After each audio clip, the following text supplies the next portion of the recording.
Welcome to Buddha at the Gas Pump. My name is Rick Archer. Buddha at the Gas Pump is an ongoing series of interviews with spiritually awakening people. There have been about 385 of them now, and if you haven't seen any of the previous ones, feel free to go to batgap.com, B-A-T-G-A-P, and look under the past interviews menu where you'll find them all organized in various ways.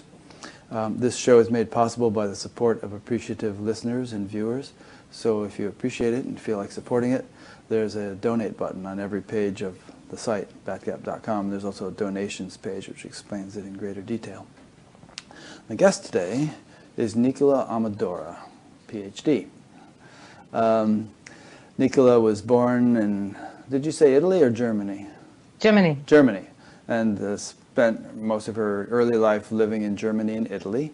What did you get your PhD in?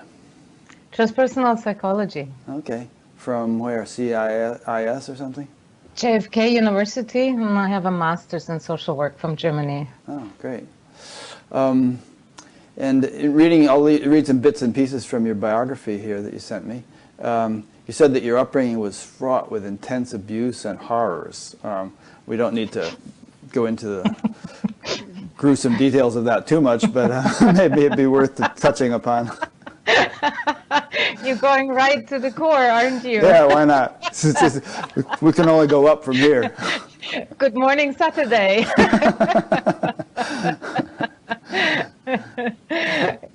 Yes, so I think that was actually, I can see this now as a way of catapulting me very early towards God, towards awakening. It was, for me, because it was so horrific, I had to search very, very early, or I would have killed myself, or I would have died, or gone completely insane. So I went for, it, I don't know, just in the moment. I wasn't brought up with any religious upbringing. In some way, that was a blessing. Yeah. I just went to the church after everybody had left, around when I was already 8 years old, and just sat in the graveyards and sat in the empty church and started to try to find what else is here. Where's the light? Where's God? Where's love? I was searching for love. Yeah. Because I didn't get any, you see. And yeah. I could almost make a category on Batgap of people who had horrific upbringings. it prompted them to, seek God, because there's a saying that the angels in heaven aren't interested in enlightenment because heaven's so nice. They don't, they don't care. But if life is difficult, we have more of a motivation.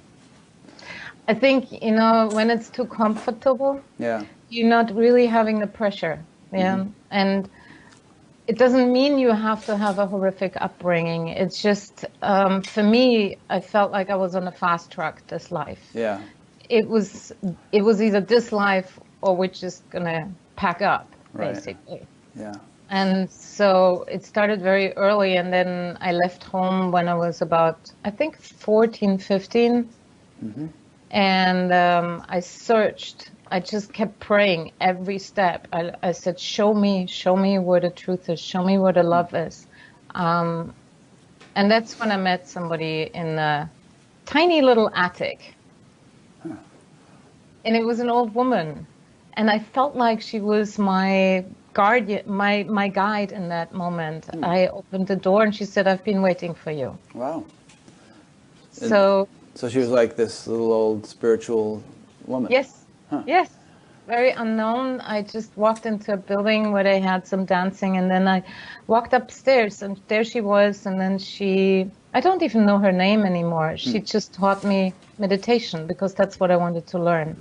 That's pretty neat. One of the second person I ever interviewed on this show had a similar experience in Germany. She was, I don't know, she was out walking or something, and she just ran into this old man herding sheep or something, and it turned out he was this really wise teacher, and he taught her to meditate at the age of 5. So there must be people like that in Germany wandering around or hiding out in attics. I don't know. It was, at that time in Germany, there was no spiritual book to be found. It isn't like today where it's massive amounts of books, everything is available under the sun. There was nothing. There was also no meditation center or anything. It just, I just ran into this woman and she taught me how to meditate. And my first meditation had to do with centering in the heart. Huh. And did you kind of stick with it after that? Yeah, then I went to Thich, to France, to be, I don't know if you heard about them, it's like a very pure form of Christianity that's not in terms of, there is no church behind it. It's the monks who hid the Jews during the wartime. Oh, no, I haven't heard of that. It's very beautiful. You just sit on the ground and it's like about 14,000 young people come from all around the world. It's in the big tent that just kept expanding, one tent after another. And you sit and you chant. All you do is chant. Wow. And is this still going on today? Yes, it's very big. It's, and it's, people just find it. And then, I went to Mother Teresa after that and went to the Tibetan monks to learn from them. So yeah, so you say that you did that when you were 18. So did you just somehow get together the money and hop on a plane and go to India and just start all by yourself and just find Mother Teresa and so on? Kind of how you describe. Yeah. It was like that. I finished high school and I just got my money together and then went to India. First I went to Sai Baba's ashram and then I went to Calcutta. And that was I would say that was a huge awakening for me right there in Calcutta in the slums. Yeah. How long did you stay with Mother Teresa? Half a year. So just working and... I meditated with her, prayed with her every morning in the little chapel. And then I worked with her alongside, often in the House of the Dying or the children's homes, and we went to the slums pretty much every day to feed the people. Oh, that's great. And then you, I guess, went up to Tibet, did you? Or, let's see, Tibetan monks, or were they in Dharamsala or someplace? Yeah, they were at the border of Tibet. Right. And I wanted to say something about Mother Teresa because we went very fast, and I think for me, I was looking for a teacher I would look for people who would embody the love, not just talk the talk, you know? And Mother Teresa, I remember that morning when I came up in Calcutta, I walked along the streets and I entered her little place and I walked up the stairs. And there comes this little tiny nun towards me. And she just, I don't know, she just beamed. And so I just asked her, where is Mother Teresa? Where can I find her? And that was her? It was her. and she just hugged me and I just burst into tears. I was so moved by the profundity and the purity of her love. Yeah. I mean, she was amazing, and she had such a beautiful face, and she did such beautiful work. And then, but then after she died, those letters came out that said, "Oh, I don't have any experiences. I'm full of doubts and all that stuff." And did you read that stuff after she died? I did. Yeah, I did. And it is curious because what she was living and emanating was so joyous. Yeah. And I think, she didn't have any help to integrate other parts of herself. She has the shadow too, like we all do, her humanity. And somehow, I think she didn't have that real support that we have these days. So I think part of her was hanging on the sidelines.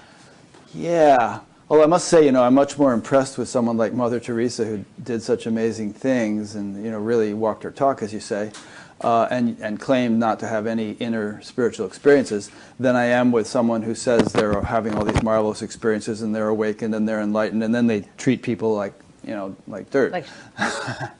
I'm so glad you're saying that, because that's, for me, always the marking of, how awake are you really? You don't need to talk about it. You don't need to have the grand experiences, but your action shows The Yeah. fruits of your labor show, how you relate. And I see this a lot these days in the spiritual scene, where there's so much talk about awakening and experiences, and yet they treat each other so badly. Yeah.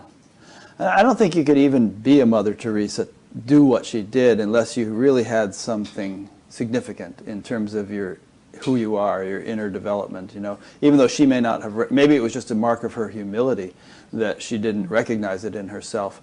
But, there must have been really an extraordinary heart, an extraordinary mind, and just something really on fire for God, to have lived the life she lived. This is how you put it, is the truth. I sat with her every day in the chapel, in a tiny little chapel. It was so simple.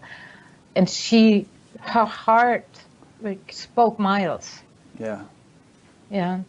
And her actions spoke massively. Yeah. When I entered the house of the dying, I never forget that. And this was a long time ago. It's still so vivid with me, where I opened the doors and walked through, and there is this incredible peace that fills the entire room.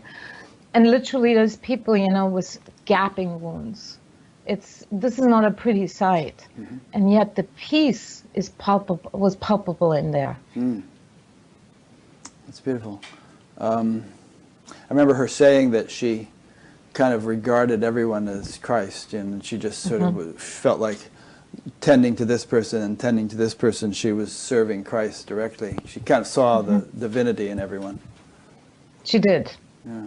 I saw that towards, and for me, I found a teacher that was showing me through her actions how to live like that, how to love Christ or how to love God in everyone.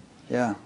And she did it towards the lepers, towards the ones that really nobody wants. And she spoke of that wound that most of humanity carries around, is the sense of feeling deeply unloved or unwanted and unworthy in the world. Kind of sounds a lot like Amma now. We were talking about Amma before we started, and you and I have both been seeing her for a long time. But she says that very same sort of thing about how everyone needs love and so many people don't get it, and she just keeps doling it out, and she's even had direct kind of interactions with lepers. You've probably seen that video where she sucks the pus out of lepers' wounds and spits out the blood and so on. A little gruesome, but the guy ended up getting healed of leprosy. But I can see how you would be attracted to her, having also been attracted to Mother Teresa, who was similar in some ways. Yeah. It's, for me, like I said, the true teacher is the one who walks her or his talk. And that's all I wanted. I wanted to know what true love is, and I was on fire. Yeah. I mean, it was like a fire that it was burning. I didn't want anything else. It just was consuming me like day and night. Because I had grown up with nothing. So you were there for 6 months, and why did you leave? it was time. I knew all of a sudden, I just could feel it was time for me to move into the Himalayas. I'd never been there, so I packed my bags, and I didn't know how to get there. I just found my way through and ended up exactly where I needed to end up, which was high in the Himalayas. And I was ended up in a monastery with Tibetan monks. Now, I've never heard of them before. Like I said, there were no videos or there were no books. What year was this, roughly? That was when I was 19. Oh, I'm so bad with math. And don't make me say my age. Okay, yeah, now people will know because they can do the math. Sorry, I'm just silly. I can't quite remember the year, but it was, again, there were only 3 Westerners there. 2 were guys. And it was, at that time, I think Lama Sopa was there too. And they just invited me to go on an intensive because I said I want to break, I want to be liberated. That's all I want to know the truth of life. This is it, and I want to do it within one day. I didn't have time, okay, right. to wait until I'm 60 or whatever. It just was like, give it to me now, and so they said go on the death retreat. How does that work? Well, now was that interesting? It was the Tibetan Book of the Dying. Yeah, we went through 10 days of pretty much 11, 12 hours sitting in silence. And it isn't like our meditation halls these days where it's all cushy and nice. This was on bare cement floor, right? Yeah. And after 10 hours, I felt like I can't even feel my body anymore. It ached everywhere. Yeah. But I was determined. I'm not giving up. But after the third day of being led through the stages of feel your body dying, all the cells are dying, all your relatives are dying, everybody you ever loved is dead, you are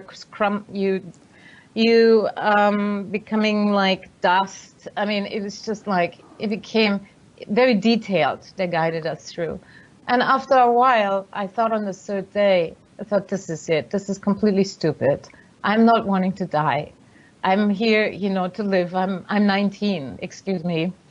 And this is not working. So I packed my bags. So you didn't do the whole 10 days? Or? Oh, wait. Okay. There's a part of the story. Yeah. The plot goes a little longer. So I go down the hill, and then I see these monks on the side of the road, and they are singing to this little mound hill on the side of the road. And I looked at them, and I thought, what are they doing? They're singing to an anthill. I thought, this is crazy, right? But I was curious, so I sat down, and after a while, when they finished their chanting, I asked one of the monks, and he said, well, this is the ants. The ants are every being can have been the mother from, of us in another life. We cannot build the road through their house. So we're gonna chant to them, we're gonna bless them, and then we build the road around their house. And all of a sudden it hit me. I just realized the depth of compassion they were coming from. So then I turned around, walked up the hill again, but got up in the morning at 4 o'clock in the freezing cold Himalayan air, and continue to practice. I just let go of my thoughts and expectations. And at the end, throughout the middle, I felt the gate opened. And I just experienced luminous, just light. Complete light. There was nothing left. So after that, it was then that I went to Thich Nhat. I lived with him. And where was he, in Thailand? Or Vietnam? No, he lived already, he had started Plum Village in France. Oh, France, okay. Yeah. And then, so how long did you stay with Thich Nhat Hanh? Also, I think about 6 months. Wow. You kind of did a greatest hits tour, didn't you? It's like...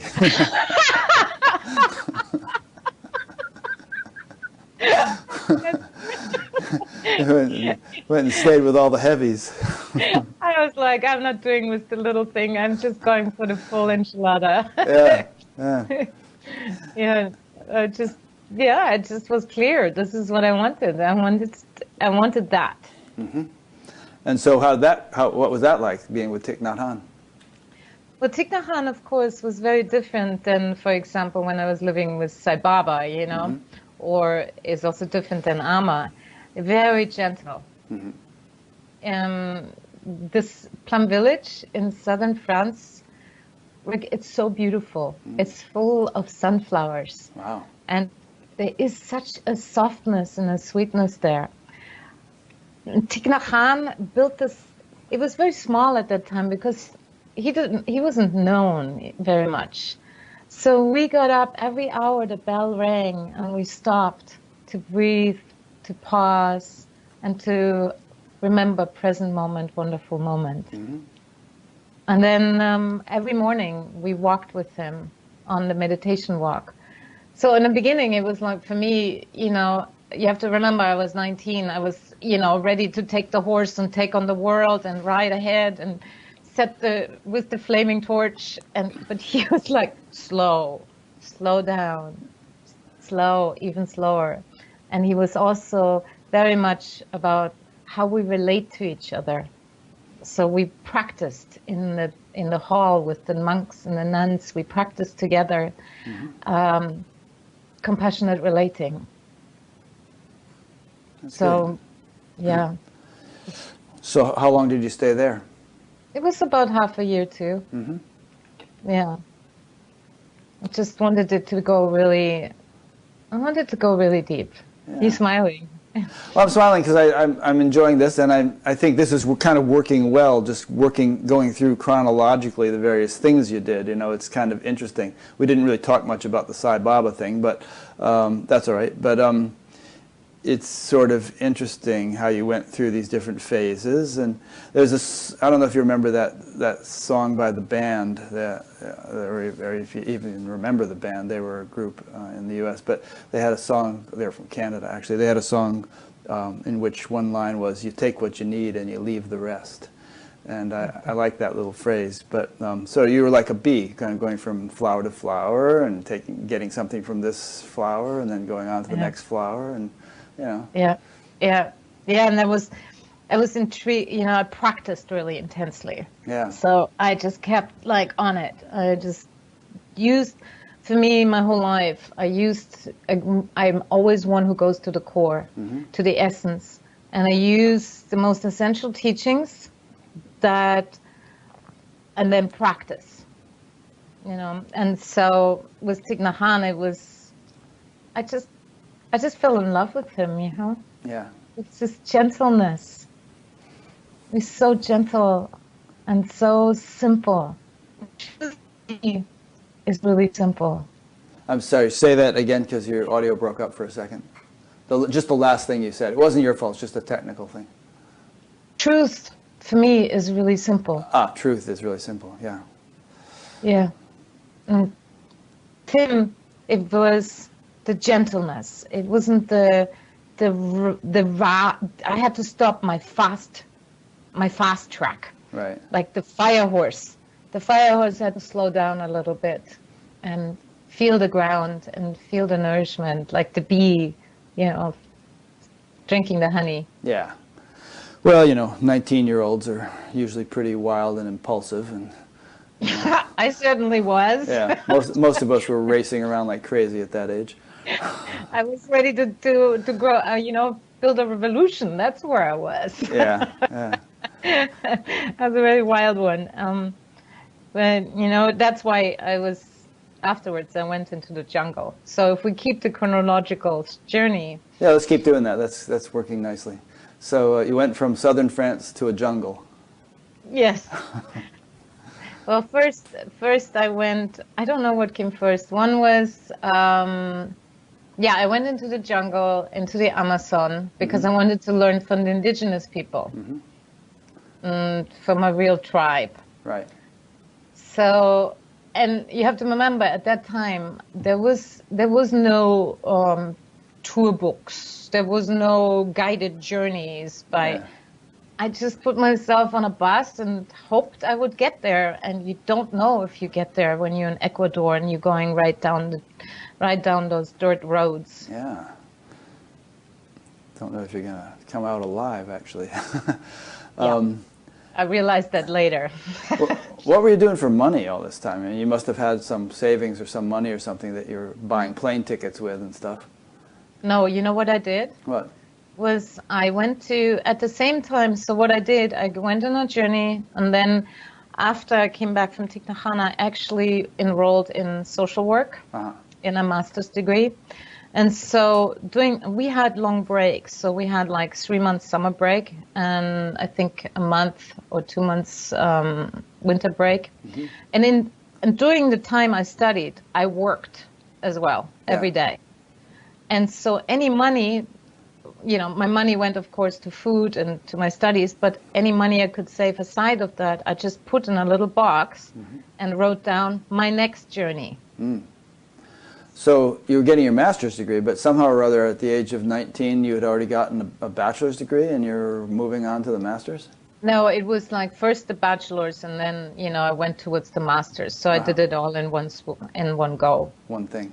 Okay. Yeah. In Germany, you could do it because it's not so divided. You see, in America, it's like bachelor's, master's. Right. But in Europe, it's kind of combined. It is combined, especially if you're studying for, like, let's say, social work or engineering. It's its own track with its own ending, and you can't end before that. Okay, so you got the Ecuador. I mean, you went to the jungle, and obviously ayahuasca wasn't fashionable in those days. But is that what you ended up doing, or was it some other kind of work with the indigenous? I never was into using these things. Yeah. No, I wanted it the purest of the pure. I wanted it direct. I didn't want to have any, I felt like if I can't access it here and open to it, the rest is just an excursion. That's just my, and maybe for other people it will help. For me, it wasn't an option. It was, I just went to them, and I remember I stood at the river, on the bank of a river, and they told me, the little villagers, I had learned Spanish, so I asked them, how to get to this indigenous tribe, and they said, oh, just take that next boat with these guys. So I'm like, okay.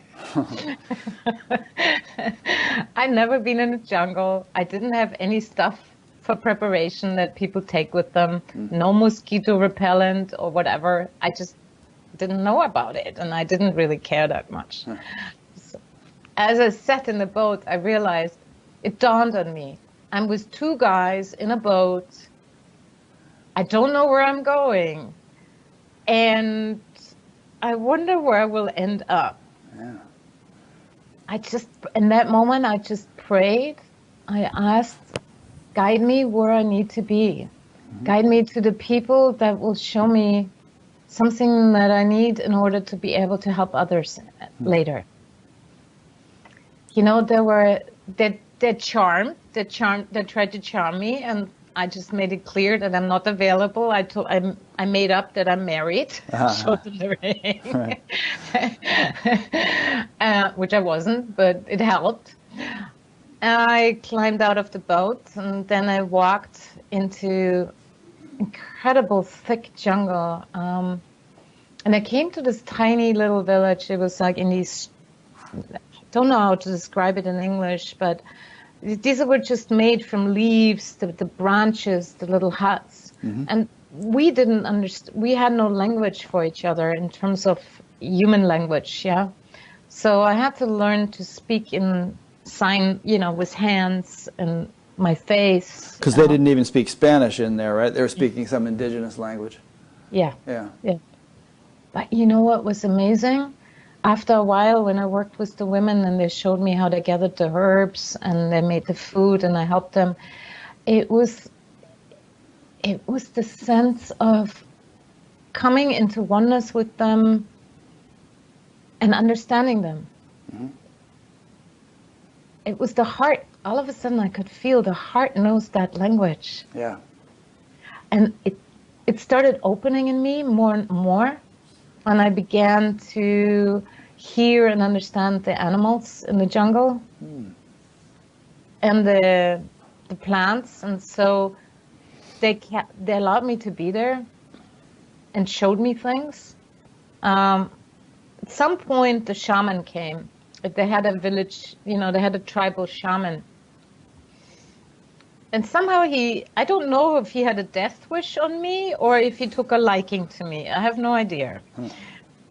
But they kind of made it clear, so my stay at there was coming to an end, and they made it clear that they would like to offer me an initiation. And I thought, great, I love that. Of course. I was so curious the whole time to discover. So he guided me and he said, well, it could mean death. He said, either you end up like this, finished, or good. I was like, okay, I have nothing to lose, you know. Except your life, Well. So I was blindfolded, and then they put a really heavy weight onto my shoulders. And he took the blindfold off. And in that moment, my heart literally, it felt like it stopped. Let me guess. It was a big snake. It was an anaconda. Wow. I just guessed that. Huh. Yeah, you got the transmission from it. Maybe, yeah. Yeah. And this anaconda shot towards me. He's looking at you. Yeah. And I could feel there would be, maybe I had 30 seconds, and she would strangle me. So this was the moment of great terror. Yeah. And I knew that everything I had practiced thus far had to come in now to help me. Because what do you do when you stand in the midst of terror? And this is not just an imagined terror or from a past experience. This is like for real. I just knew one thing. Inwardly I said, ground down to earth. So I had to feel my feet. I was shaking like a leaf. You know, I didn't like snakes at that time. Yeah. So she came closer and closer, and I just thought, breathe, present moment, wonderful moment. Breathe in, breathe out. I just breathed into my belly. I looked in her eyes, and then I let myself feel my heart. I allowed myself to feel the love in my heart and centered. In that moment, it was like by magic. She felt it. She slowly came down, slowly, slowly, slowly. And when I was completely connected with her, and my fear had just vaporized, she just laid on my belly. Did you sit down or lie down so she could lie on your belly? Yeah. Yeah. I sat down with her, started stroking her. Wow. I fell in love with that snake. Huh. That's pretty amazing. It was so beautiful because I felt like I got an initiation that was to do with the Shakti. It was to do with the feminine.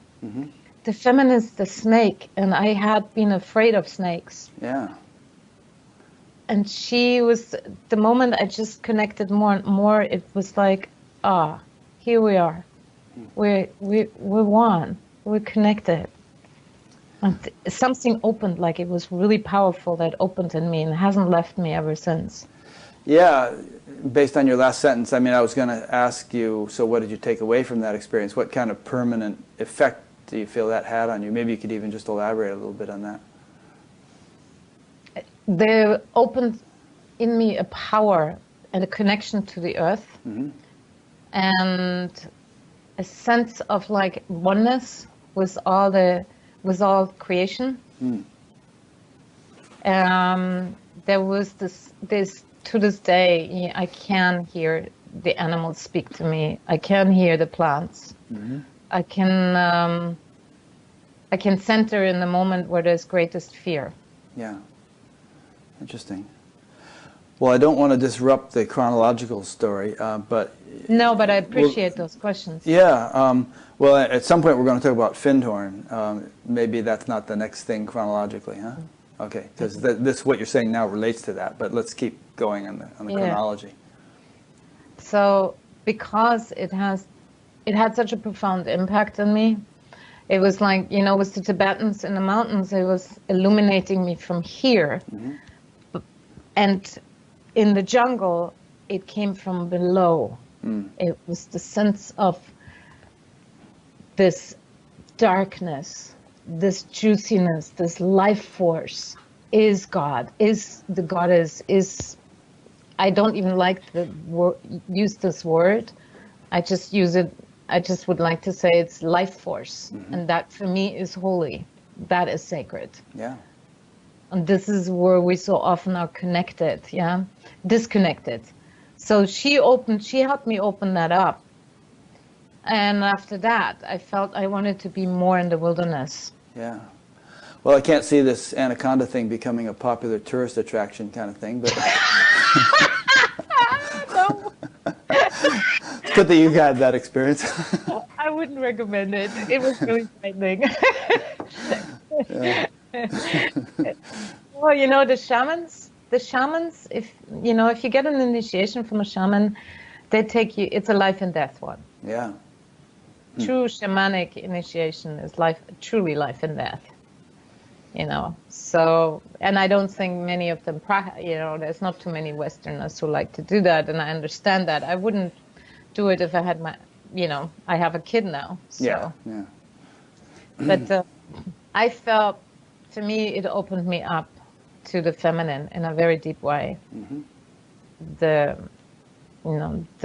What is sacred in the living, in the.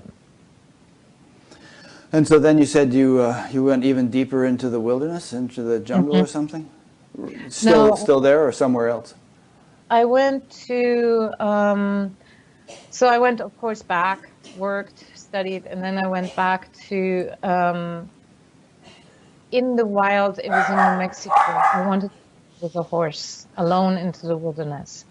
Was it a little weird going back to school in Germany after having these amazing experiences, in the jungle and things like that? Believe me, I felt like I was living in 3 different worlds. It must have felt like you were from outer space or something, yeah? And I couldn't talk with anybody about it. Yeah. I couldn't share this with nobody because people were not, it wasn't the age where people were sharing those things. Yeah. It's like, hey, what did you do on your summer vacation? Well, I got... Oh, I hung out with Mother Teresa and I went into the Himalayas and I actually got an initiation with an Anaconda snake and I barely survived. Cool, I went to the Riviera. Yeah. Okay, so you went back to school and all that and had another session of that. And? Mm-hmm. Well, and I went then to New Mexico. New Mexico. New Mexico. Right. I was looking to find, my dream was to find a horse that I could ride in the wilderness. Mm-hmm. And as a Western woman, this is not a good idea to go to Mexico, to Spain, to any place. I needed wilderness. I wanted a horse. Yeah. It needed to be safe from, too much male attention. Right. So you went to New Mexico, the U.S. state. I met somebody who had a farm. This was completely by synchronicity again. And he had an Arabian horse farm. And I said, I would train a horse for him. And he said, I'll offer you a horse to go out into the wild with and see what it's like. And at that point, you actually knew something about training horses? Yeah. I had been with horses all my life. Oh, okay. Yeah. Horses are part of my companions. Yeah. Okay, so you went out into the wilderness of New Mexico with an Arabian horse. Yeah? And her name was Sar. It was beautiful. We slept under the starlit sky in the total wilderness, and just met the elks, and the coyote came to my fire, and and in that stillness, all I was craving for was to be still, to really hear the spirit communing through all of nature. Mm-hmm. And I knew I had to be alone, and I had to be completely connected with nature in order to hear. And then I fasted. I just didn't eat for 2 weeks. Just got my water from a stream and rode through the mountains, passes. I didn't know where I was going. It didn't really matter. And I just kept praying, open the gates for me, open the gates. I'm surrendering. Just please show me. And it did. I felt like the veils were dropping more and more with every day. And I also had asked for a vision for my life. What is my life's work? What am I here to do? It wasn't just to learn from great teachers. I felt I had a calling to contribute to humanity. I didn't want to just travel around for my own whatever. Entertainment, yeah. Yeah. Right. It was very purposeful. And so what happened was the more I was still and listened, and the more I encountered a wild bear, and I could come really close to the bear. And the more I came into harmony with nature, the more I came into my own nature. I just came home more and more. And then, I mean, that just still brings tears to my eyes because it's so present right now. Is one day when I was just sitting and meditating, I just heard such a strong voice that just told me what I'm here for. And what did it say? Well, maybe it wasn't in words, maybe it was more of an intuitive thing, huh? Yeah, it was like, to teach that, to be that. Yeah, at that time, again, and I'm glad I didn't have a concept, I didn't have a book that told me those words. It was fresh. It came very strong and powerful. It was, you are that. And bring this love to the world. Teach that.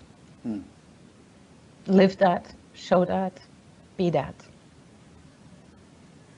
And in that moment, I just felt, I mean, there was more.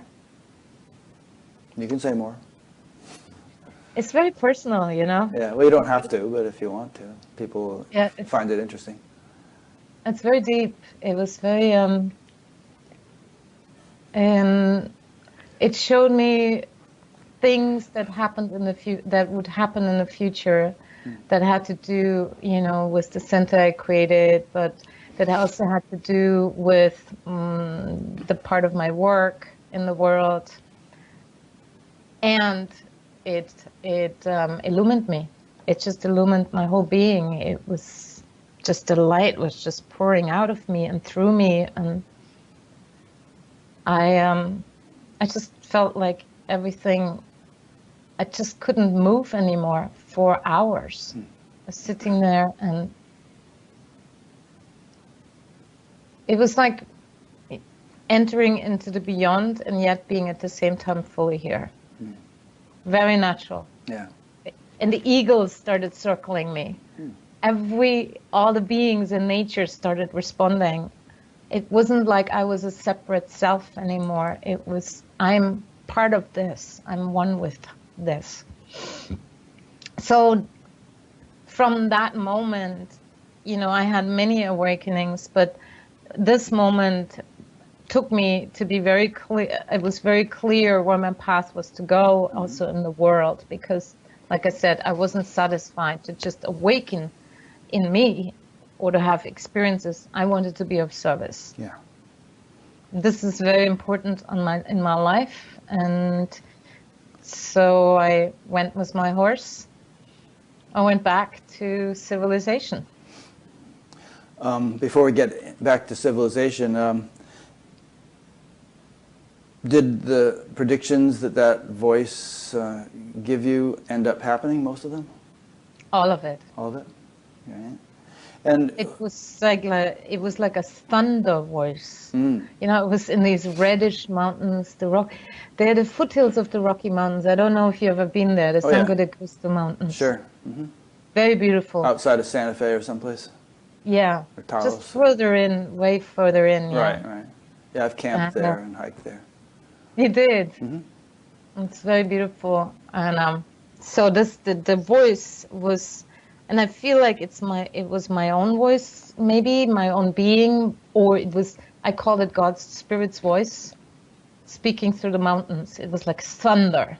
It really shook me. Yeah, I was going to ask you a question like that, because I'm always curious about this sort of thing, whether such voices and such inspirations are really just some aspect of our own self, our own being, which ultimately everything is. You could take it to that level and say, well, everything is an aspect of yourself, or whether there's just these sort of I don't know what you want to call them, just these sort of beings that intercede in human affairs and that help to guide people who are open to guidance and that kind of thing. You know, it's just, I find it an interesting thing to consider. I think they're both true, what you just said. Yes, in one way, it's all our true self reflected, you know, in many. At the same time, there's also that voice, that still small voice, it's called, inside of you, you know, the divine in you. And then I feel there's also, in my experience, there's also beings that literally come to help. Yeah. So for me, it's both.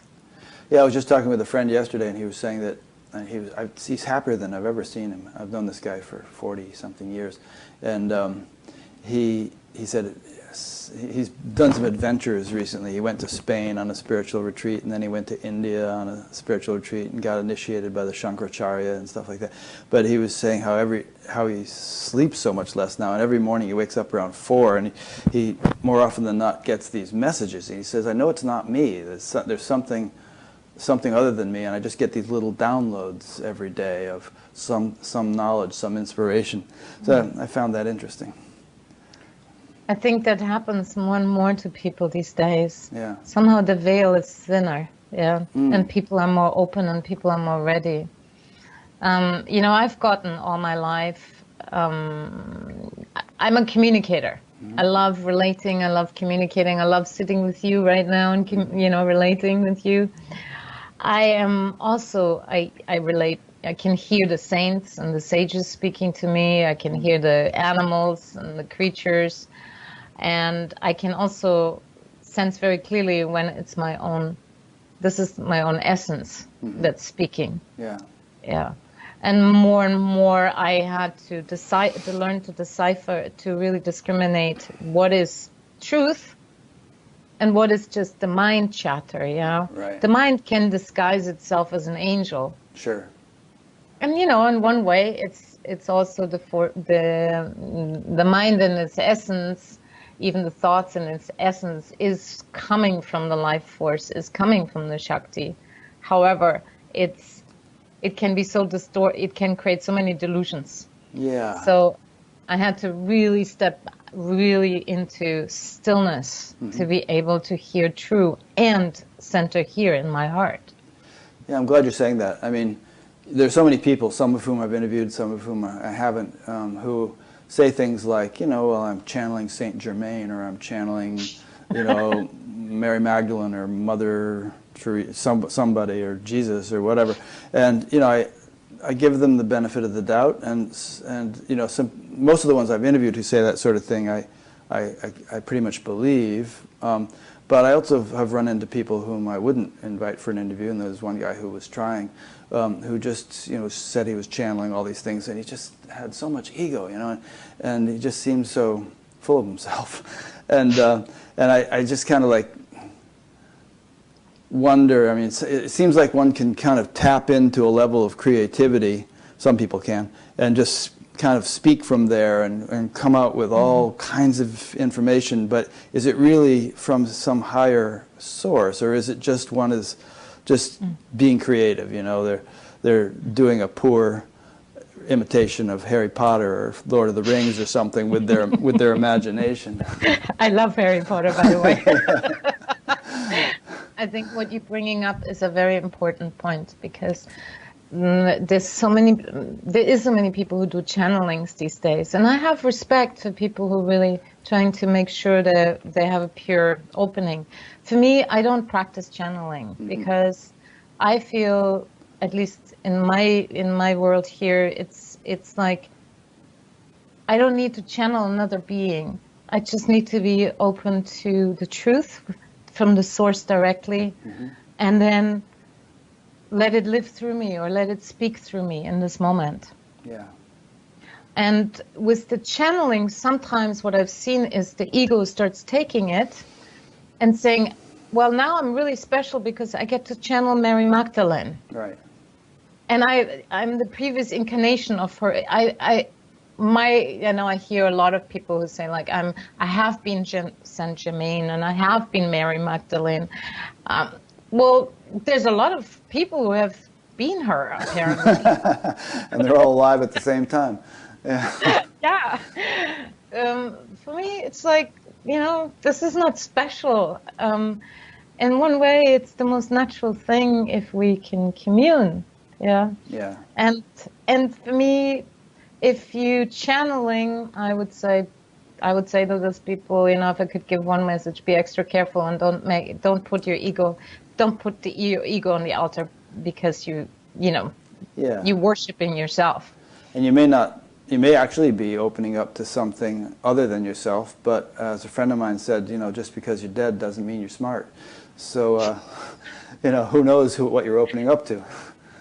There's a lot of stuff that starts coming in, because there's a lot of beings who want to talk. Yeah. And they can even disguise themselves as the holy ones, So I felt like, for me, the guideline was always this: see if it's simple, if it's true, if it's pure, root in my body, really feel my body, because if I'm not in my body, I'm disassociating somehow. And then sense my heart, or feel the love, and then allow this awareness to completely open wide, completely wide, with no, it's like every hold, let's go. And then just be still. Yeah. That's good. And perhaps just as a final cautionary note on this whole theme is, for those who aren't channeling but who maybe are attracted to some people who are, use your discrimination, I mean, this guy I referred to that wanted to be interviewed and I declined, he had this whole little group of people around him who said, well, so-and-so said this, and Saint Germain, it's actually Saint Germain speaking, so we should all do it, and some of the advice was very questionable, to say the least. Yeah, they're looking for a father or mother. A lot of people do. And a lot of people like to look at, there's somebody higher who knows the way. And for me, the discrimination where you can just see, is somebody real? Is that person real? Is that person actually approachable as a human being? Yeah. Does that person have some maturity? Do they, not perfectly, but do they live what they preach? Yeah. And, it comes down to, I repeat this word maybe too many times, but it comes down to something simple. Yeah. Let's see here. Somebody asked a question, and it kind of relates to what we're saying. This just came in from one of the live viewers. So let me just ask you this now. She said, so this is Florence from Germantown, New York. She said, please discuss your experience with how the enlightened mind informs us. I'm not asking about synchronicity and waiting for signs that are too uncanny and arrive by chance. I'm not asking about intention and attention. I'm asking about that something that engages from a higher state of consciousness where there's clarity, and knowing without words and analysis, even knowing what you didn't know that you didn't know. And I think what she's saying is, did you get it, or do I need to elaborate? You got it? Okay. And what she's asking too, thank you, Florence, by the way. That's her name? Yes, Florence. Yes, thank you for that beautiful question.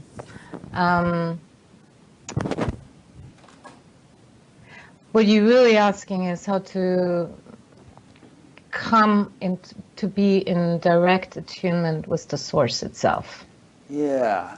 And I read a previous version of her question, which was a little longer, and I also got the impression she was saying, these impulses of intuition and knowledge and guidance that we seem to get, the kind of thing you and I have been talking about for the last few minutes, she kind of wants to know more about that, and how, I think basically kind of what we've been addressing. You've been talking about clarity and silence as the prerequisite to making sure that you're not being confused or misguided or indulging in your own imagination.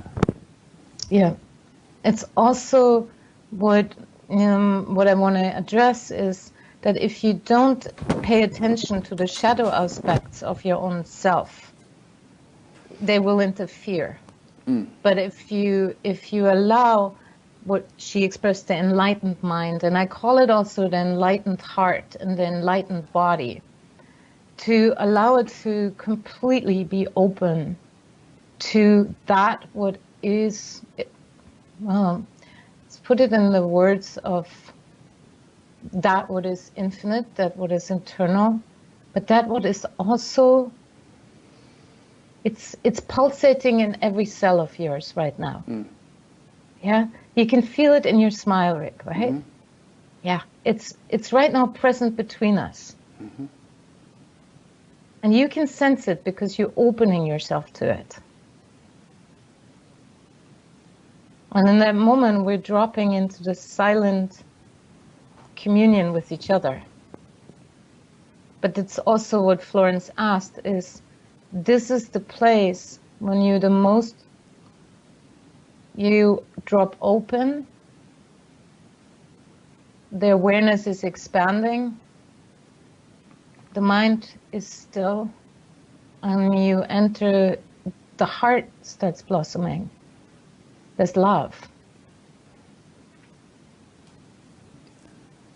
And in that moment, the source communes. It's not as a separate thing, it just is communing right now with us. You can feel how the energy starts shifting right now with us. Yeah? Yeah. Yeah. And I would suggest that it's good to find a means, whatever works for you, to culture that unbounded awareness, if you want to call it that, so that it's not something you just want to try to tap into occasionally, but something that becomes the bedrock of your life. You know, Thank you. Whether you're sitting in meditation or driving in a traffic, intense traffic, that's there as the background or even the foreground of your experience. I would say all my spiritual practice has led to this, that I can do this in this moment with you, or can drop in easily. Yeah. It is actually where I would say you do need spiritual practice. And at some point, all those practices, all these techniques fall away. But until then, it's good to practice to, this is where meditation practice comes in handy. Yeah. That's what Amma says. Since we spoke about Amma, she says, if you're crossing a river in a boat, there will come a time when you're going to get to the other shore and you'll want to get out of the boat, but don't do that in the middle of the river. No, exactly. And that's where it's good you have your oars. You practice, awareness, and you practice the lovingness. One oar is the awareness, one oar is the lovingness. And you practice, being loving to others and caring, but also being mindful of what you're doing and what's happening. And at some point, the oars drop away. You step out of the boat. Yeah. And that's how I always have seen how a true communion is actually strengthened. What can even happen.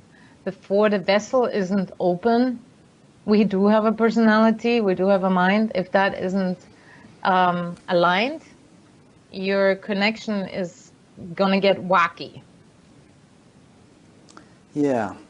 I read someplace on your website, you say, well, I don't consider myself enlightened. And I don't know if I consider anybody enlightened if we understand that term to mean some kind of ultimate, final, realization beyond which there's no possibility of any further, growth or development. I don't know if I've ever met anybody who would claim that, even possibly Amma. So, maybe there's always going to be some kind of boat. I feel, in my experience at least, I had immense illuminations. I mean, they're just they come out of a storybook, the kind of experiences I've had throughout my life. And yet there was always a phase where the personality came in and old stuff came up and I had to deal with it in order to integrate it. And I thought there was the time where it was really naive. I said, that's it. It's it. It's done. We've really done. At least you hope so. I think, it's the mind wants to be done with it. I want to package it up and put it in a box, and then I did that. Yeah. But it doesn't work that way. My experience is more the more I open into that stream of grace, and the more I allow my being to take hold of me, it does bring up, it dredges up old stuff. It brings up things that, you know, from way back, whatever lifetime, it doesn't matter. It wants to, I almost feel like this love wants to bring everything home. Mm-hmm. So, and the bigger the opening, the bigger the illumination, the more there is space to bring even more home. Yeah. The bigger the bucket or the container, the more mud you can dissolve in it. You know, if it's water. Yes. You know, If it's an ocean, you can throw a lot in. But even that theory is being tested these days by the junk we're throwing in the ocean. Yeah, that's in question, I would say. Yeah. You know, and I just feel that when we open deeper and surrender at the same time, it's this fine dance. You know, that you can't. It's building that clarity, opening to that clarity and that stillness, and that at the same time, then also to surrender. Yeah. So for me, it's like, you know, with Amma, for example, there's a lot of devotion, which I really appreciate. And yet sometimes I feel there's the element missing of the awareness.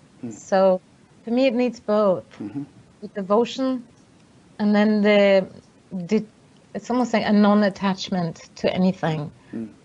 That stillness. Do you remember Peace Pilgrim? You know who Peace Pilgrim was? Yes. Yeah, yes. I encourage people to look her up, and there's this little book called Peace Pilgrim. You can read about her life, but she was this woman who just basically walked around the United States for years with nothing but her pair of sneakers and, you know, her clothes on her body, and no money, no food. Everything was just, and she just threw herself on the mercy of the divine to take care of all of her needs, and it worked out for her. But the reason I brought her up is that she has in her book this little chart that she drew about how at a certain stage, you know, you're kind of making progress, but it's by virtue of individual effort. There's individual effort involved. She said you reach a certain junction point where the individual just really surrenders, and at that point your progress really accelerates. But it's really because you've reached a point at which you can be out of the way and just let nature take care of it for you. Yeah. It's the 100% effort and then the 100% surrender. Yeah. You have to walk up the mountain, and then in order to fly, you jump off the mountain, and the fear is initially that it will not carry you. The wind won't carry you, but the divine force is carrying us all the time. It's just the mind gotten stuck a little bit. Yeah. Well, it sounds like in your life you definitely did the effort phase, you know, with Mother. I'm German, sir. Oh yeah, that's right. Germans are hard workers. They're notorious for that. I know, they're just good to have a little bit Italian fun. Yeah, good mixture. So we kind of left you leaving the jungle and going back to school, and let's get back to the chronology here. What next?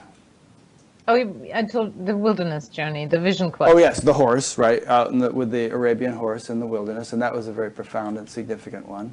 And then but at a certain point, you came back to civilization. Yeah. And then I just knew that I just had to get the skills in order to contribute to the environment. I was very passionate about ecology, and still am, social justice.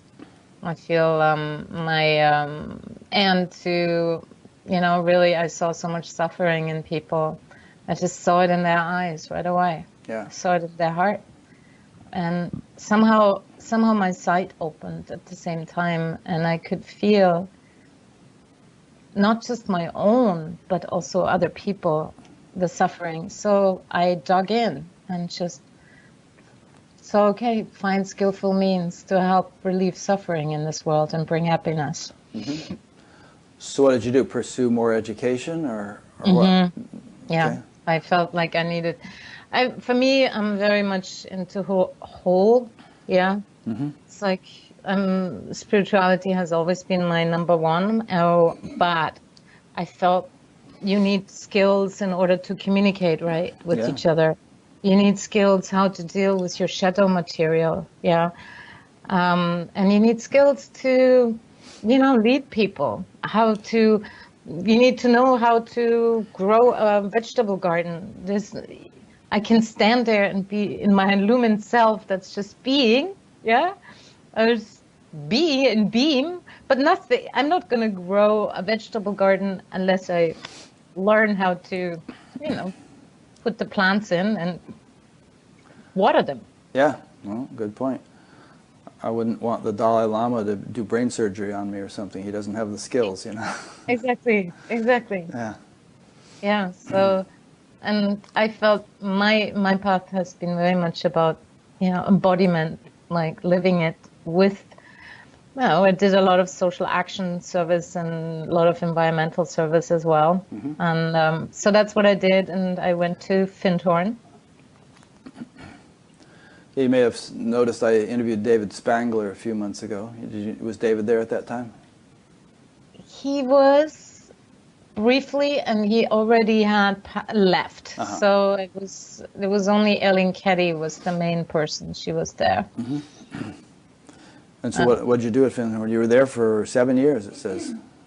Yeah, I was working there as an educator and worked, basically it gave me the training to work with lots of different people from all different countries.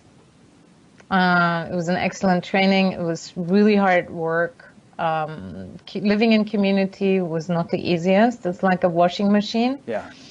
You just get tumbled and you wonder, when is the pause button being pushed? Where is the stop button? Yeah. So it was a good training.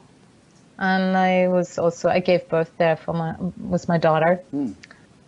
And then I just felt after 7 years, I felt like it's time to move on and create what wants to be created from that vision that I had gotten. Yeah. Would you say that vision that you had out in New Mexico when you were out there with fasting and with the horse, if there was one kind of watershed moment in your life where it was a big shift, big turning point, was that it? One of them. I had after that many. I had so many. It was like it just kept going. Yeah. Okay. Yeah. That was one of them. And that was clear. Feel free to tell us some more as we go along here, if there's some significant ones you want to talk about. Okay. There's probably 2 more major ones that I can, speak of. So we're fast forwarding a little bit, because then I was in California already, and I was, created a spiritual educational center for families, for couples, for women, and leaders, and just taught. And we had this amazing permaculture garden, temples, and it was very beautiful. It was like a model of how you can live in a holistic way on this earth together. But in that time, I had several things happened. I mean, maybe I should share. So something happened that was really, really hard in my life. And it had to do with this beautiful center that I had built up. At that time I was married. And my ex-husband, I could feel that he was going off the deep end by being involved with the stock market. Yeah. So we had a non-profit organization, and it was going really big and beautiful. But he did things that were, for me, out of alignment and not in integrity. And it put our center at risk. It put it, one day I found out he had basically made enormous debt, and we had nothing to eat anymore. Yeah. So this is when I went to the mountain, because I was shaken to the core. It was like I put in everything. I put my heart in. I put my life in. I thought we were going the right direction. And here the rug was being pulled under me. Why? Yeah. And I went actually to Mount Shasta. I spent, again, this is what I do when I really want to commune in a deep way and really open. It was like, I just said, you're ripping everything away. I've done what I meant to do. What now? What's going on?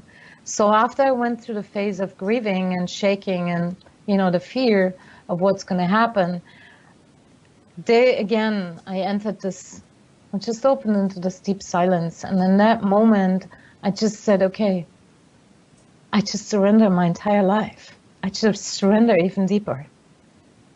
There's nothing else I could do, because it hurt so bad to lose what you built up with so much love and labor. And I had already, at that time, I had a daughter, and she was, and the news I had gotten on the center, and then my ex-husband were so bad. I mean, I'm just skimming the surface right now on it. So it was like, okay, if you want me to let go of this too, I felt I'm being stripped. And from there on, it felt like I'd been stripped. Everything was going. Like my center was going, my money was going, my car got smashed by a truck. I mean, it went, it went extreme. Your marriage sounds like your marriage was going at that point. The marriage was going. Yeah.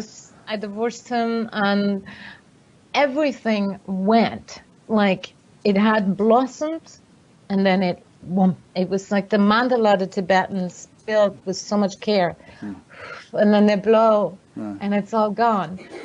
It's easy to do when you have a sand mandala. When it's your life, and it's your entire life, it hit me hard. Yeah. I mean, it wasn't. So I watched it, how it went. I mean, it was like work, everything. It was, and after 3 months, I was stripped bare.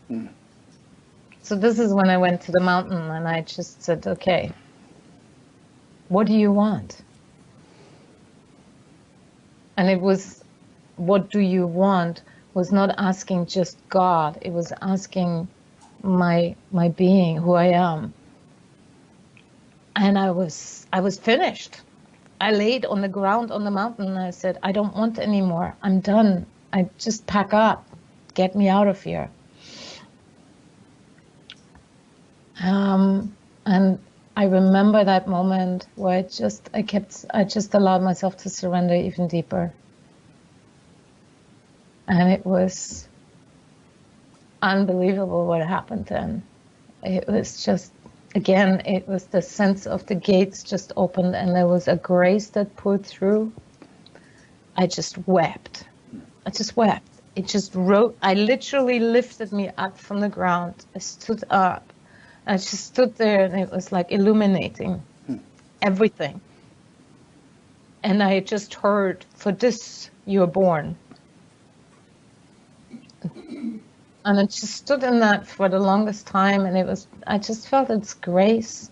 There's no words that can capture that, and yet it felt not out of this world. It felt so the most natural thing I felt, where have I been before? And then people started lining up and asking for blessings out of the blue.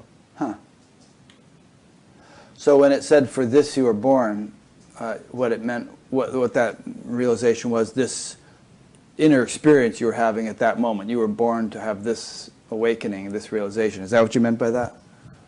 I think it meant more like, for this you're born, for this you live this. This is who you are.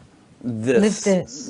This light. This love. Right. Okay. This love that was pouring through.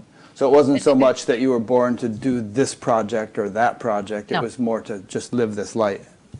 Live this, yes, wherever you go.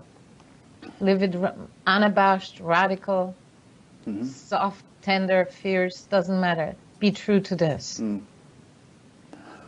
So, go ahead. Yeah. My German, go ahead.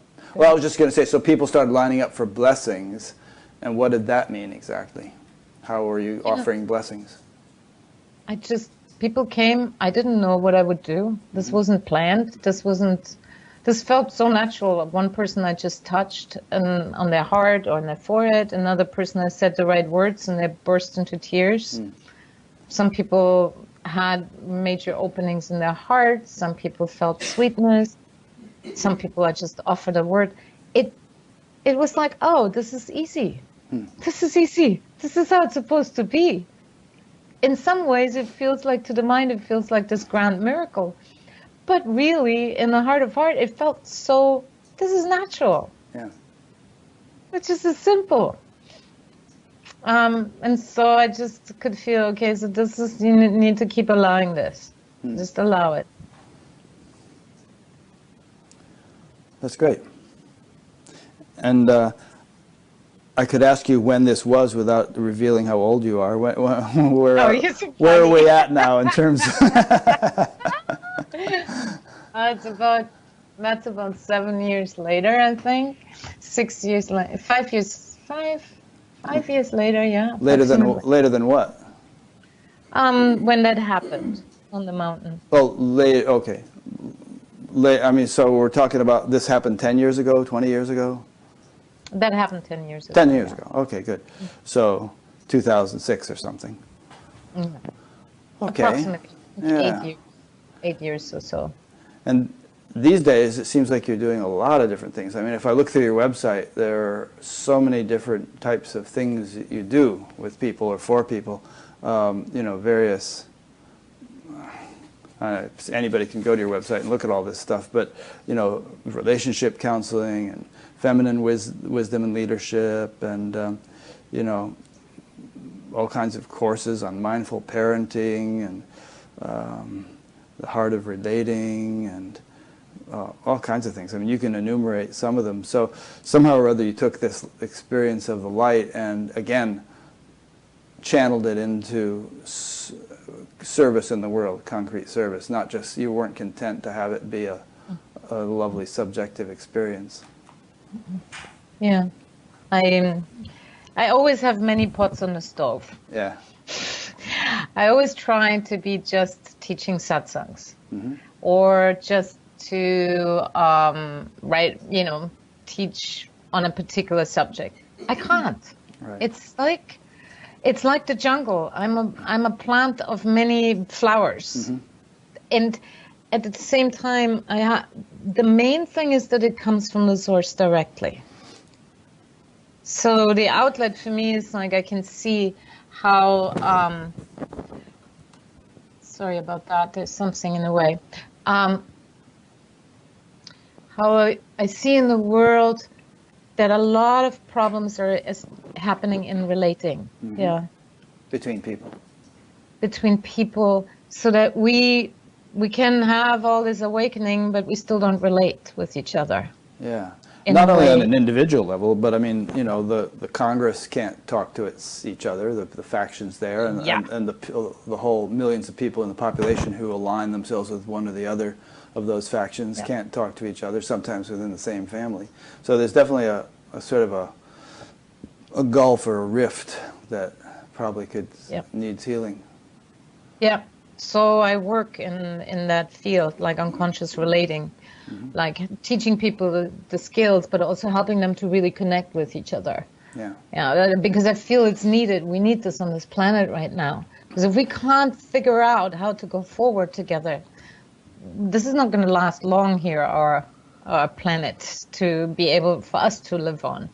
So that's one thing. And then, you know, I love working with leaders and with women leaders because I just feel that deep connectedness to life, where I'm not working on the transcendent level, but more on like the immanent. Okay, this life is sacred. How can we as leaders bring this into the forefront? And not just with some woo-woo talk, but really concretely. Now, how can we actually lead the people in a way, in the right direction that is empowering, that is collaborative, that is honoring the life force in each? So, you know, how can we bring this very, very spiritual level down to the ground, like really, and then make an impact? You know, we've walked I helped organize a march, to go to end sex trafficking for young girls in Oakland just recently. And I just feel that's where it needs to go into our actions. And for everybody, that's different. What area? But for me, this is the darkest pit, the sex trafficking with girls. So this is where I bring my love in and my light in. And sometimes it takes a bit of a nerve to do that, because these areas are not pretty. Yeah. But how do we bring home everything? Each other, when we sit with each other, when we relate, whether it's in a couple or in a big, congress across nations. How do we actually find the bridge to peace with each other, and then create what we need in this world? So for me, it's like bringing it really down into form. A question came in which relates to what you're just saying. This is from Mark Peters in Santa Clara, California.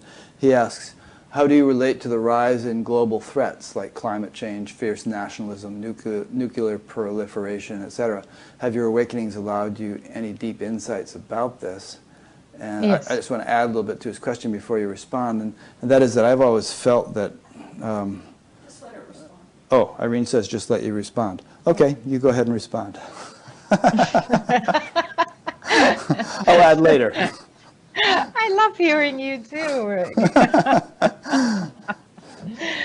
Well, I saw this a long time ago. It was, again, when I was 18. I saw what was happening in the world and where it might go. There was still, ways that it could shift and do differently. But we are in this time where everything comes to the edge. Like, it's everything. Humanity either wakes up now and takes the wheel through your essence and just turns the ship, or we or the ship goes down, hits the iceberg or something. Well, we're in a kind of like on a Titanic, yeah. Yeah. We already hit the iceberg. But the part this is, for me, it's the greatest challenge at this moment in time. I know I'm born for that time, and many people are. It is an incredible opportunity right now. Yeah. Because if in my experience, with the power and the genius and intelligence that's available when we really connected to the source, it's unprecedented what we can do. I forget what it is. Maybe you know this. I heard someplace that the roots of the word crisis are related to the word opportunity. Yes. You know that saying? Yes. That somehow crisis is opportunity or offers opportunity. I think it offers a tremendous opportunity. And it's also, there's a saying that in the deepest, darkest crisis, it's when the feminine will rise. And in the non-dual wisdom, there is no feminine, masculine, and yet there is the feminine force of creation. And she always came in the old ancient stories, like with Durga or Tara. Kali. She always comes, Kali. She comes in the time of the greatest challenge, when humanity doesn't know where to go and what to do anymore, because it has run itself into the ground. So I can sense, and this is where I'm dedicated to in my work, is to bring even more, to help the feminine to come forth even more, not just as the woman, but in the man too, that deep power of life. Having said that just now, what do you feel about the fact that the man who sort of bragged about molesting women got elected even by a majority of women voters? What does that tell us? Well, it tells us where part of the consciousness is on the planet, I think, very clearly. Part of humanity is still in another age and consciousness stuck. And I think that, for me at least, it doesn't mean feminine, just saying, it doesn't mean woman necessarily. Yeah, the feminine forces in you as well as in me. However, the guy who got, I call him the the one who should not be named. I love Harry Potter. Right. Well, we have a complete insane person, and from a more awake perspective, you look at this person as either this one is bringing suffering to the planet. There is no question, and that is sad. However, at the same time, there's a tremendous opportunity because he's doing so many bad things that he's waking literally people up. People, and it's in the outrage where you find your love, where people starting, they even, the people who usually go to sleep on politics, even they are getting on and starting to wake up and saying, okay, we've got to do something. On one level, on a very, on a non-dual level, there's nothing happening, yeah.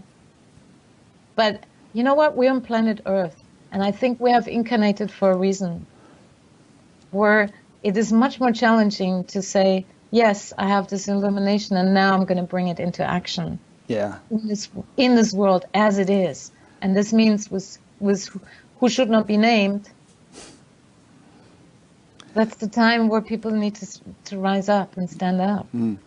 Yeah, I like this thing you just said about on the non-dual level, nothing is happening. But obviously, there's a this point often comes up in these interviews, which is that that's not the only. If you're a living being, then that's not the only level on which you reside. It's one dimension. Exactly. It's perhaps the most fundamental dimension, and there's another dimension in which things are happening, but everything is perfect just as it is. But then there's another dimension in which things are happening and they aren't perfect, and we need to fix them. And so none of those three levels kind of negate or obviate the others. Yeah, I appreciate that you bring that in, because that's what I feel the spiritual scene, as I call it, has gotten a little stuck in the field of nothing is happening, everything is perfect as it happens. And sometimes I perceive it is used as an escape from being involved and engaged. For me, you have your awakening now. Now put your hands to work. Put your feet in. Put your heart in. Love until it's like love to the end, no matter what. I think a lot of people got kind of tired of the nothing is happening, everything is perfect thing, It's and it's like a lot more people started talking about embodiment, and that sort of theme, and let's just what you're saying. Let's bring this into some kind of practical application. Yeah, and I think who should not be named is as disastrous, in my opinion, as he is. At the same time, he's such a blessing, because he's just like, okay, he's just pushing it. He's making it so bad that it pushes on everybody. He's bullying everybody in the schoolroom, right? And he's pushing. You can take it as an opportunity to say, okay, what is true here for me? Can I actually bring myself to do some action in a way that honors and really loves life? Yeah. The thing I was going to add to Mark Peters' question was just that all these problems, climate change and nuclear proliferation, all the things happening in the world, I've always seen that kind of thing as symptomatic of something deeper, and it's not just deeper in the sense of economic or decisions being made by politicians or anything like that. Those things are reflective of the collective consciousness, which means your consciousness, my consciousness, every 7 billion people, the quality of their consciousness taken collectively sort of expresses itself in a certain quality of society and quality of life and quality of economics and politics and climate and all that stuff. And so it's really, there's an interesting consideration, which is, I mean, back in the late 60s, early 70s, there were people like myself who were meditating and who thought that, social action and so on was superficial. We should just really change our consciousness. And then the people who were engaged in protest and so on thought the meditators were lazy and, you know, just sitting on their butts and going into withdrawal. And I think there's been a sort of a merging now where people feel like you can have both and you need both. And one without the other is incomplete. That's exactly, yeah, thank you for bringing that up. It's like the two wings of the bird to fly. Yeah. You need your connection. You need to be able to be in the peace and in the deep centeredness and connectedness. And then you need to act, because we are making an impact in the world, whether, yeah. So meditation doesn't become a bailout, but also action doesn't come from a disconnected, frantic, like, save the world hell. Yeah. It's more letting, I call it, you know, letting your true nature live through you and impacting the world. Yeah, I guess one way of looking at it is we can think of ourselves as conduits, you know, which is, I could use the word channel, so I don't mean to associate that with channeling that we were talking about earlier, but I mean, don't you kind of feel like, you know, you dip into this source of divine wisdom, and then it's like a sponge that has soaked something up, and you can now go and squeeze it and, you know, nourish something that needs that nourishment. It kind of comes through you in waves of yeah. Yeah, it's like I see it often as I receive the waterfall of grace. It floods through me, it fills every cell, it nurtures, and then I'll pour it out further. It's another waterfall flowing down to feed the people, to feed the land, to, and yeah.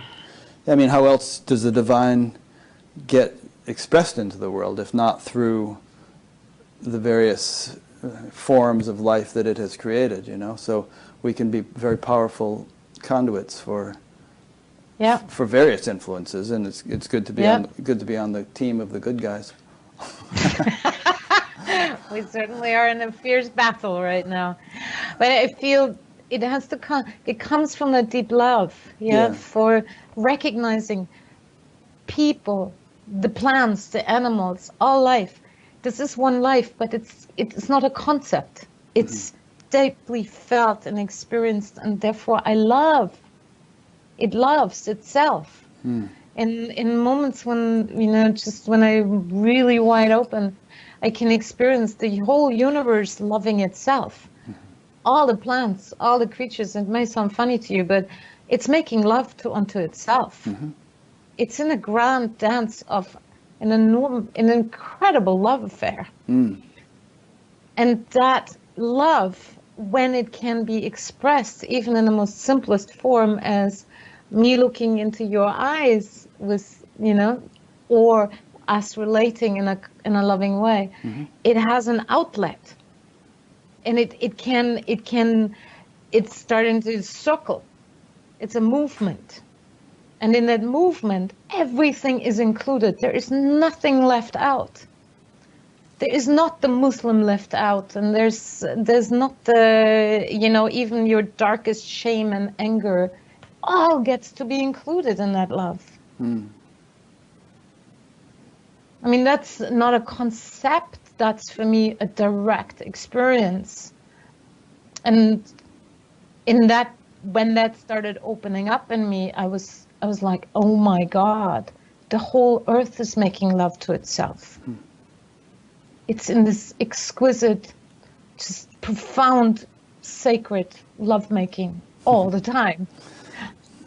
Yeah, someone used to say that the whole creation is just the self-interacting dynamics of consciousness. Sort of, there's nothing but that interacting with itself, and through that interaction giving rise to the appearance of all these forms and phenomena.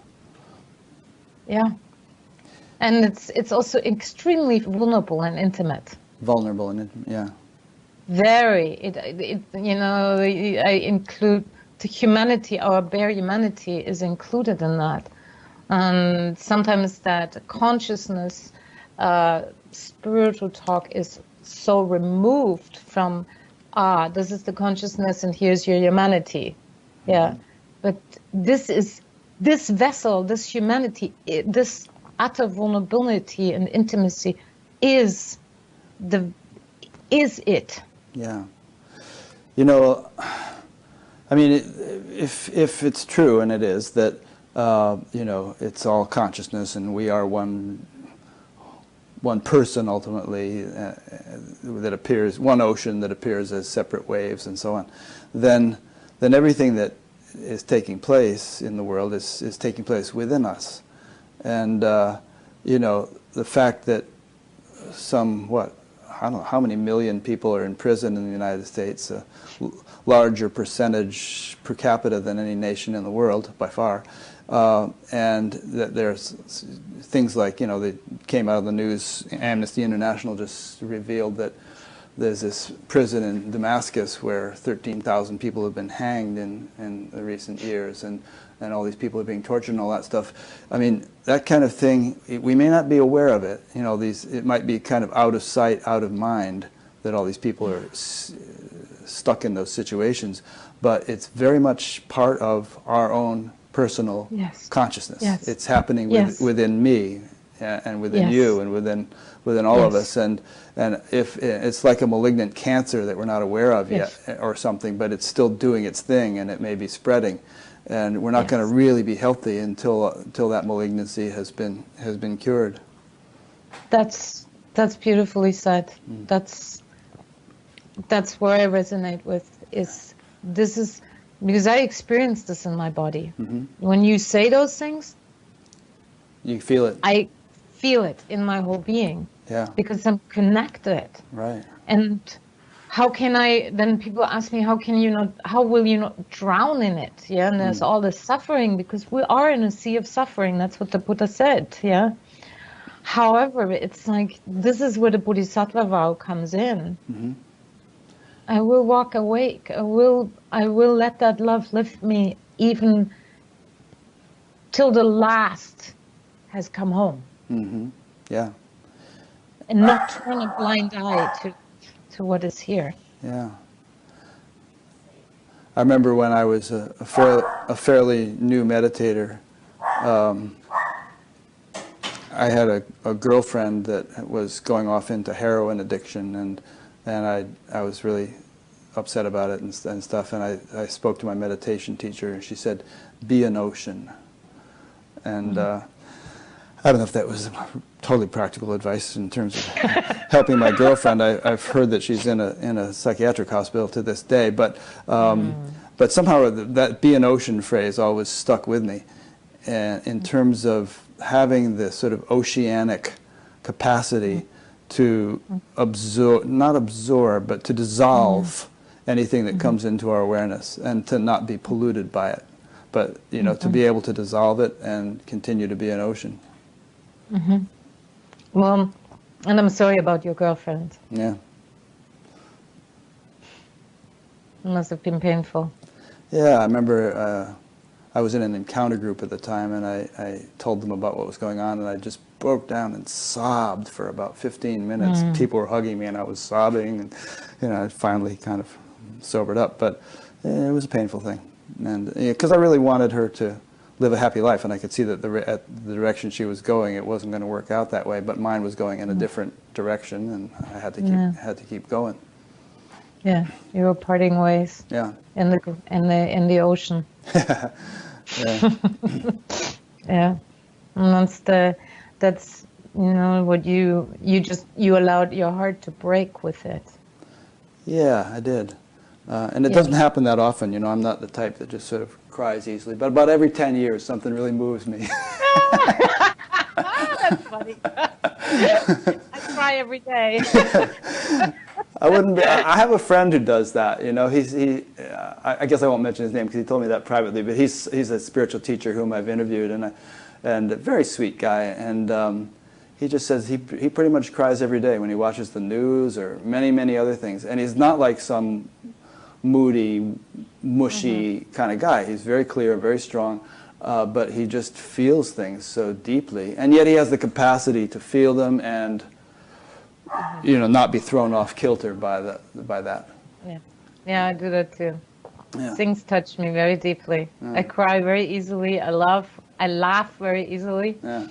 And And you know, when I hear of suffering, it hits me very deeply. At the same time, I let it move. I let it move. It's like let the ocean wash it. Let the ocean tears wash it through. Because if my heart cannot be open, I have nothing to give, really. It's, and it allows me, you know, it takes some courage to be vulnerable, but I think you can bring that vulnerability together with the deep rootedness of being one in the ocean that all washes through, and at the same time you're so deeply touched by everything. Yeah. This brings up an interesting question, actually, and that is, can such openness and vulnerability be actually intentionally cultured, or is it more that some people are wired that way and some people aren't? So in my experience in working with people, and then for my own self too, you can cultivate that. Some people are naturally wired more into into that area, but you can definitely cultivate it. It just takes a bit courage, and it takes some skillful means to be able to open it and to allow it to, but you definitely can. No question. Yeah. And another question related to that is, if a person doesn't have the inner strength, maybe not being so open is a useful protective mechanism, you know, because they're just going to really be overwhelmed by things. Yeah. So that you need to have a certain foundation, right, in order to... You do. Yeah. You have to have a fairly solid foundation, not perfect, but you have to have a foundation, you know, that's grounded more spiritually, but also you gotta have a bit of a healthy ego in place too. Like, in order to let it melt. Yeah.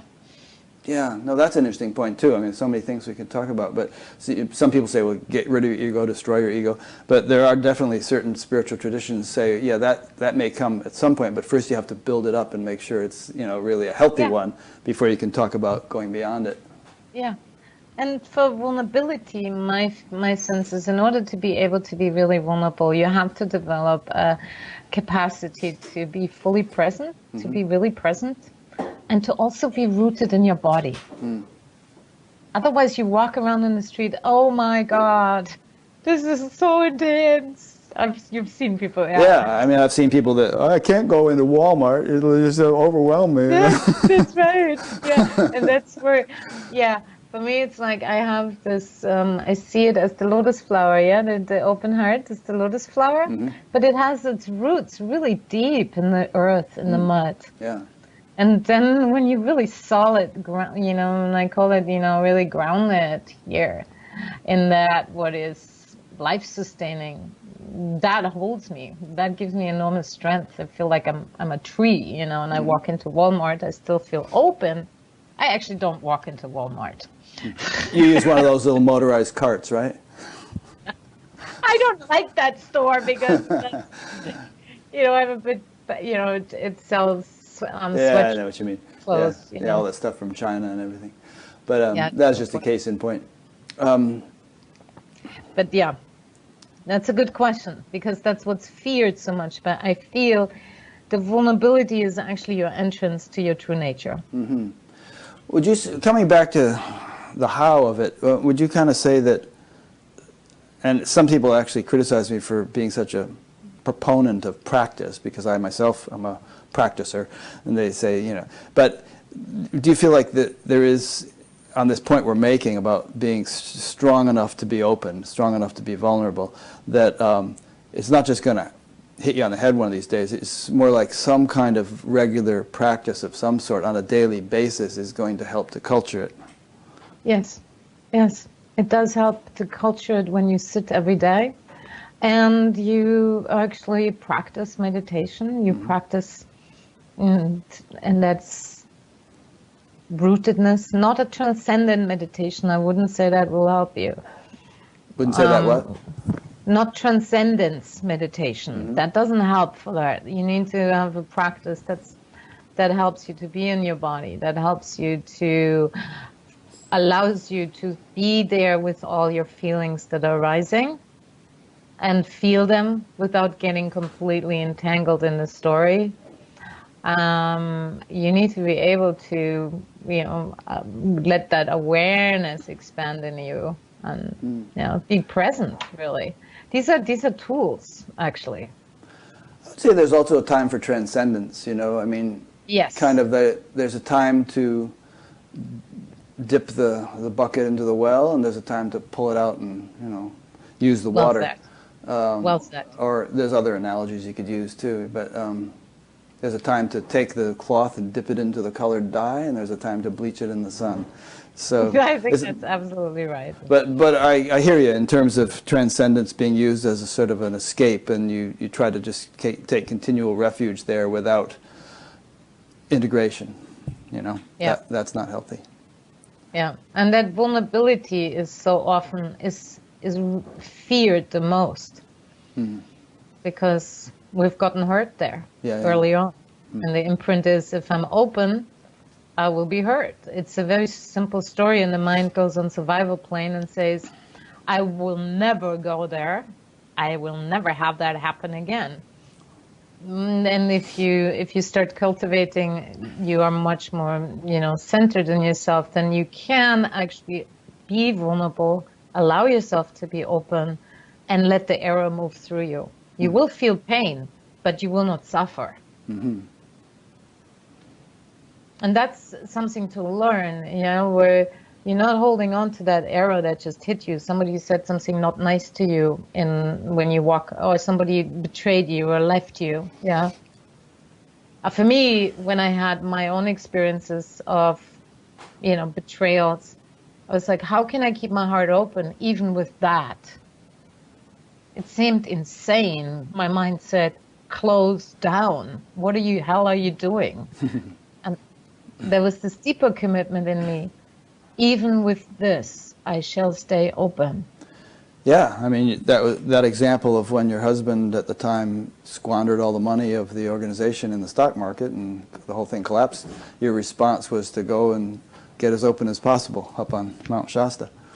That took all my deepest commitment. If I didn't have that deep vow to truth or to love, I would never be able to do that. Yeah. And for me, that enabled me to say, okay, open up even to this, and even wider. What I found, though, Rick, was the beauty of it was excruciating painful, but once I let it open, I let myself open through it, there was only more love that I found. Yeah. That was the beauty of it. So the pain didn't become so frightening anymore to me. Well, geez, I mean, you'd face down an anaconda. I mean, after that, everything is a piece of cake. Yeah. Well, and a lot of betrayals and, heartaches and, pains left and right. And I was like, the path is full of swords. I'm like, when does this end? And I just realized it didn't end. It had to do with me turning towards it and fully open to it. Mm-hmm. And in that moment, I just felt, okay, I can feel all the pain, and it doesn't knock me out anymore. It doesn't do anything other than I open even to greater love. Yeah. Kind of like welcome to life on Earth. Yep. There's always going to be stuff like this. Let the party begin. Yeah. So before we wrap up and talk about what your current teaching activity and all that stuff is there anything else along the lines of your life story that you want to comment on or mention? Well, I think there's only. I think to say that when the stripping happened in my life, there was in my mind was, this is wrong, this is not supposed to happen. And I would say it might be just for many people, it just might be, this is part of the awakening process, that there's a stripping. And for me, it went as far as stripping me of, I was deeply involved with the many different spiritual traditions.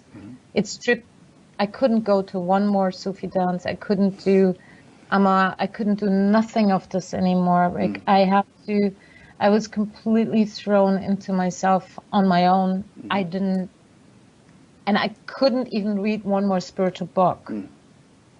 I had to let go of all of it, and nothing of it made sense no more. And it was that feeling of, okay, even the concepts, even the traditions, even the forms, everything is taken. What is left when the fire has burned? And that's when I just came to this, it's just the love, that beautiful love that's there. Nice. And do you still feel that way? Like you just feel like you don't need to go to anything or want to go to anything, you're just content in the love that's there? Yeah, there was in and out of residing in it and then leaving it, it's like this dance. Where's home? I just had it. It was gone. Yeah. It's like, where did it go? Where's this love? So I had to do this many times, and then sometimes it goes still in and out. But it's so much nearer, so much dearer. Yeah. Dear. I think everybody experiences that. Things come and go, and in the coming and going, they get more and more kind of stabilized. Yeah. That's it. Yeah. Exactly. Yeah. Alrighty. So you wrote a book, Nothing But Love, some nice poetry, very roomy-like, and you're working on a couple other books, which aren't published yet, right? But they will be. And then you live out there in Berkeley. So people obviously are watching this interview from all over the world. What can they do if they want to connect with you? How can you work with them? So what I do is I teach retreats, spiritual retreats in different places, and some of them where I'm invited to. I've done that for about 30 years now, and 25 years. I teach also leadership and relating trainings, more on a conscious level, how to do it.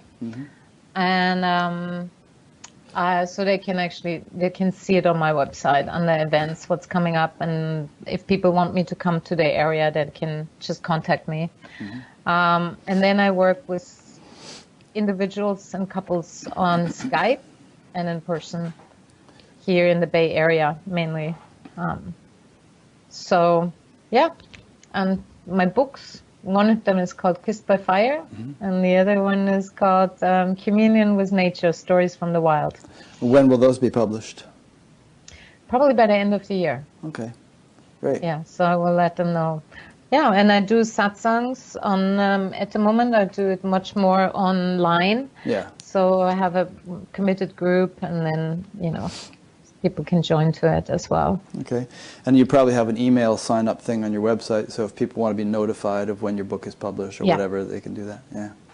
Yeah. Good. Yeah. Or they can just sign up. I don't write too many newsletters. I don't want to inundate people. Yeah, once in a while.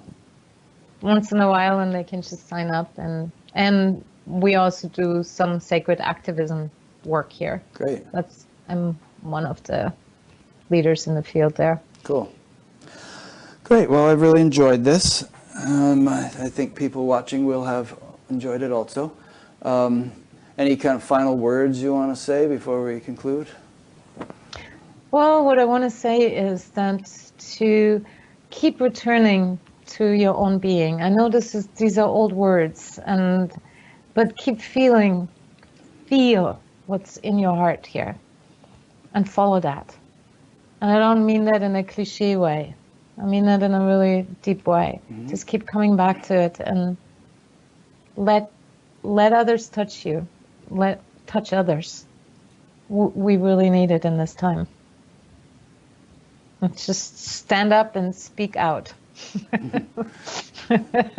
Light that fire wherever you go. Great. Well, thank you. So I've been speaking with Nicola Amadora, and as always, I'll have a page on batgap.com for this interview, and with a bunch of information about her and links to her website and her book. And later on, like later in the year when you publish your other books, let me know and I can add links to those on your page. And as most of you know who are watching this is an ongoing series. Next week I'll be speaking with a gentleman named Dwayne Elgin, whom I find very interesting. And we schedule several months in advance. There's an upcoming interviews page on Batgap where you can see the people we have scheduled, and hope to be doing this for many years to come. There's another page on Batgap you might want to check out, which is just called At a Glance. And if you just go there, you'll see a list of all the main features on the site, things you can sign up for or do or read or whatever. So do that if you like. I guess that's it. Rick, so, yeah. Huh? I wanted to say thank you to you. My message was more for the people who are watching it, but to you, I want to say thank you. You're doing such a beautiful job. Beautiful work that you're making available, and it will, like I mentioned in the email, it will help many people to find their way in this jungle. Yeah, well, I really enjoy it, and it's not like some big sacrifice or anything. It's like I do this, you know, for all my life. You know, I really love doing this. In fact, I got an email from a guy the other day who had been some kind of a psychotherapist or something in Chicago, and he said as a result of Batgap, he's sold his practice, which was like this 3,000 square foot office space that had all these different therapists in it, and gave away all his belongings and moved to India. He said, "So thank you." That's wonderful. It changes lives, you know. It does. That's wonderful. Yeah, it's nice to be disrupting people's lives like that, you know. Great. It's wonderful to hear such stories. I bet there's many of those stories. It would be nice to have a page on your website to write, you know, what impact. Well, we do have a page. So we have a testimonials page, and there's a lot of stories like that. And so if you feel like it, and people can check out that testimonials page and read some of them. Beautiful. Yeah, and your questions are really, I just want to honor you and just appreciate you for the depth of questions you're asking. Well, thanks. You know, I always have this funny feeling after interviews that it could have been deeper, it could have been better. I didn't really do justice to the person. I kind of beat myself up a little bit, but somehow or other, people enjoy this. And well, you really, I can sense it's really good. We are also in a nice flow with each other. Yeah. No, it was beautiful. I really appreciated your comments as well. Good. To the several, you know, your perspective in it. Well, thanks. Okay, well, thank you, Nicola, and thanks to those who've been listening or watching. And I'll see you next week. And I'm actually going to put up another one this Thursday, which was recorded at the Science and Non-Duality Conference last October. I finally got permission to go ahead and post that. That'll be a group conversation with Locke Kelly, Mukti, who is Adyashanti's wife, and Frances Bennett, all about the Heart Sutra in Buddhism. The form is emptiness, emptiness is form. So that'll be going up Thursday, and then next weekend, as I mentioned, Dwayne Elgin. So thanks for listening or watching. Thanks again, Nicola, and we'll see you all next week.